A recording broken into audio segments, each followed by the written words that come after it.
Alright, we're going to try the pocket camera today. I don't know if you want to hear me on it or not, so as an experimental video. Doing the walking. So,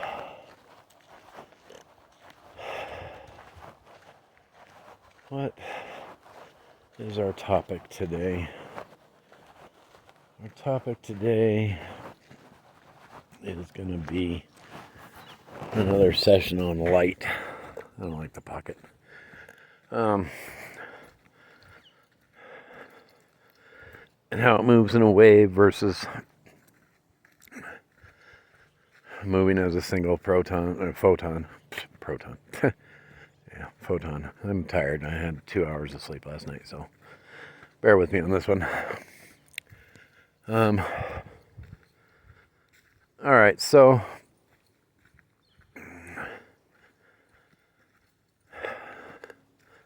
something that always baffles me is we always display, light waves as frequencies, all this stuff, whatever. But we are so accustomed to seeing them in 2 dimensions. Flat. And we don't think of them as spherical, but that's what they are. It's the same with a wave in a pond or in a bathtub or any body of water. If you disturb the surface, the wave goes down and out. Now it moves faster on the surface, so it ends up making more of a bowl than a sphere. But by the same accord, if you create an explosion, right? If you create an explosion underwater, it's a sphere. That wave is generated in a spherical shape. And that's the 3rd dimension of it. Well, light has to be the same way. It has to be the same way. So it comes back to begging the question of, when we observe the photon in the double slit experiment, when we observe the photon, we are seeing the 2-dimensional aspect of the light. Now, if we don't observe it, then it will continue to create a sphere around it. So what is it creating a wave in? That's what we got to really ask ourselves. What is that wave being created in? Well, here's the thought. Okay. If we go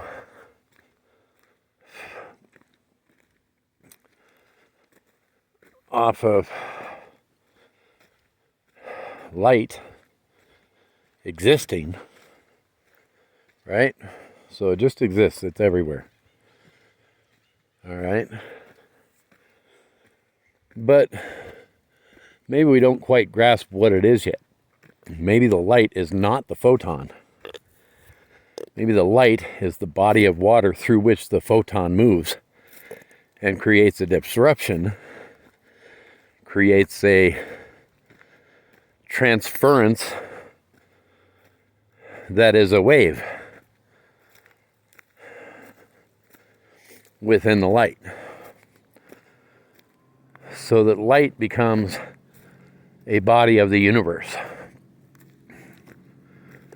It becomes a 3rd dimensional, it's everywhere thing. We don't notice it until a photon disturbs it. Just like a very still body of water might look completely translucent, completely clear. until we disturb it. And then all of a sudden there's ripples and waves and something to see. So, geez, sorry, I'm out of breath again. Get some good views of the lake from up here. Granted, they're behind some of the bushes, but when it's not a camera, you can actually see through pretty well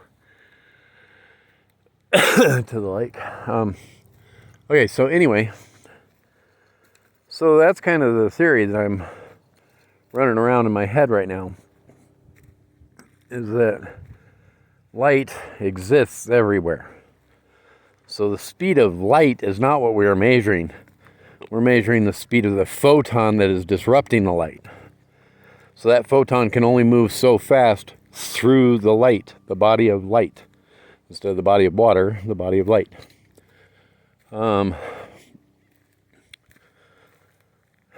Just a thought. Let me know what you think. Especially if there's anybody out there that this is their field, this is their scientific life study. Please let me know what you think, because it makes sense to me. And whether it be scientifically from the Big Bang and light was created out of everything. Got a raccoon over there? What is that over there?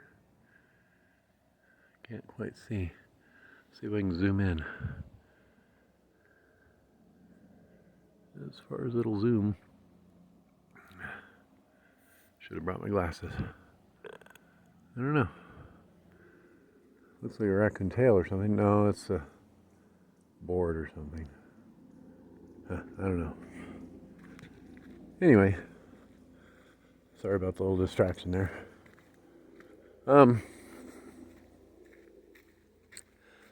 So, going from a religious viewpoint, you know, I mean, we already talked about the Big Bang creates light and everything everywhere, so that it's filling the expanse. Now that would also help to explain some of the background radiation thing, you know, and why it looks that way. Well, it's been there from the beginning. It is the light. It's the disturbances that went throughout the light at the very beginning. And because we are only so far, and we only have so much equipment that can only see so far, we only see so much of it. So, back to creation, you know, and talking about the firmament. So, the earth was without form and void. And then God created light. So why was it so important to create light right after creating the heavens and the earth? Well, because how else would you be able to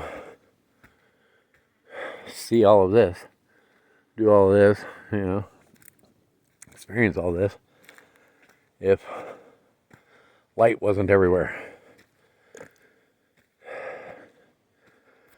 You know, we say that photons can't travel through stuff and everything, but they bounce around and blah, blah, blah, blah, blah. Well, yeah, but my understanding is that photons have a lifespan.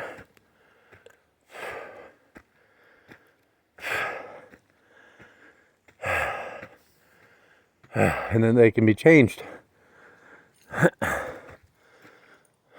with certain things, gravitational forces and things like that. And we're saying that light can't escape a black hole, but it's not the light that's escaping the black hole. It's the photons that would normally reflect off and show us what that is. through the disturbance in the wave patterns that they create. Well, if the gravity of a black hole is so strong that it keeps the surface absolutely smooth so that nothing disturbs it, including photons disturbing the light that is part of the surface.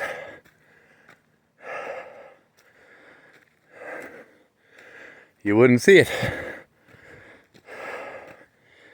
And it would have an event horizon where photons can bounce off of things that are stuck on that horizon. Whew. Okay. What are we at? Oh, we're a little over 10. So anyway, this is the thought of the day. And I am absolutely out of breath from that little tiny walk. So I apologize for being so out of breath. But give me your thoughts. I'm really curious to know. And like I said, especially if there is a person who this is their science, this is their field, I would love to hear from you. All right. Light. Is it everywhere? Is it a body of light in which photons make waves? That's the question. Talk to y'all later.